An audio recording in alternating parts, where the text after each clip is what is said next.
Kasi nandito kami, dumating ako dito kagabi, alauna. O, alam ka, 2:00.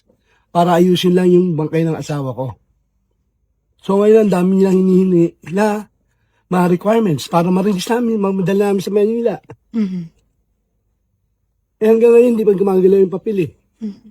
Sir, ang sinabi po kasi ay nag-ano po kayo, nag-waiver po kayo, pero pinapa-autopsy po kasi yung asawa Okay, niyo. sabi ko nga, ito na nakita namin, pinakita ko na sila yung yung bangkay. When nakita nila, tinilan nila kung ano yung itsura. Tapos, papa-autopsy nila na, pag nakita nila siguro, karapatan na namin na nagbigay na kami ng waiver. Sir, bakit po ayaw niyo pong ipa-autopsy? Alin? Yung, Ba't lang papa-autopsy pa? Nakita mo na yung sarili mo na, yung sarili niya na hiwain mo pa? Kasi nakita na ako na in-autopsy, binubuksan buo. Tapos bayaan lang, iiwan na lang ng mga mag-autopsy. Ikaw ba gusto mo namatay ka na? Gusto pang Gusto mo makita pa na naghirap na yung tao tapos iiwain mo pa? Para lang ano ang dahilan na wala naman sila nakitang foul play. May kahilingan po kayo sa government, sir? Hinihiling ko lang kasi ako galing rin ang gobyerno eh. Sobra yung yan na nagpakahirap ang asawa ko. 42 years in service. Tapos ayan ang nangyayari. Gusto po niya magbigay ng reaction, sir, sa attention na binibigay ng... Ako siyang galing rin sa trabaho eh. Galing rin sa gobyerno eh. Kaya nga lumabas ako sa gobyerno eh.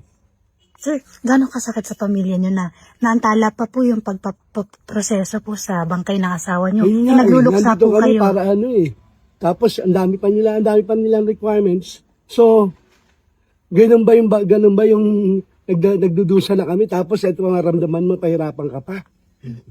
Pero sir, nakikilala niyo po yung, Oo. yung mukha ng asawa niyo? Oo, kilala ng anak ko, kaya bigay kami ng waiver. Ano pa gusto nilang punto?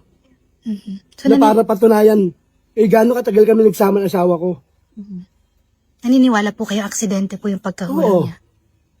Kasi, ang punto lang naman doon, nagpunta siya dito para mag-unwind kasi masyado madaming pressure na.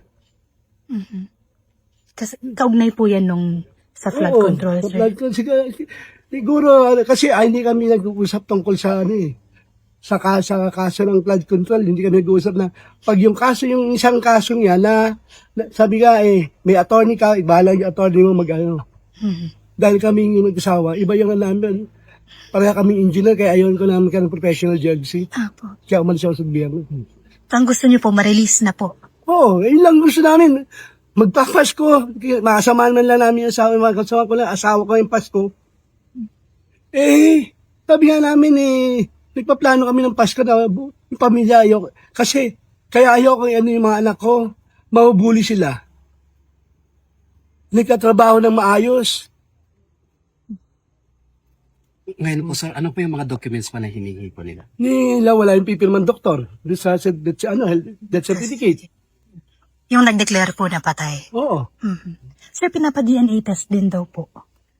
Sabi ko, paano mag-swab ka lang, makakalaman mo DNA ng di ba? Para napadaming proseso, pinapahirap. Kami na yung anak ko, tsaka yung ako na mismo nagsasabi, asawa ko yan. Nanay nila yan. Ba't ano pa gusto nila i-prove? Maghanap sila ng ibang tao? Yun lang magiging reaction ko dahil kung ikaw man, gusto mo ba nakita mo yung magulang mo o yung kasama mo sa bahay na asawa mo na nakita mo na nagkadisgrasya tapos gusto mo pagbuksan mo pa yung kayo na siguro mag-umusga. So, sir, para sa inyo, hindi po tumalon ng kusa yung asawa niyo. Accidental. Aksidente siguro, aksidente yun. Kasi sa akin, magkausap pa kami nung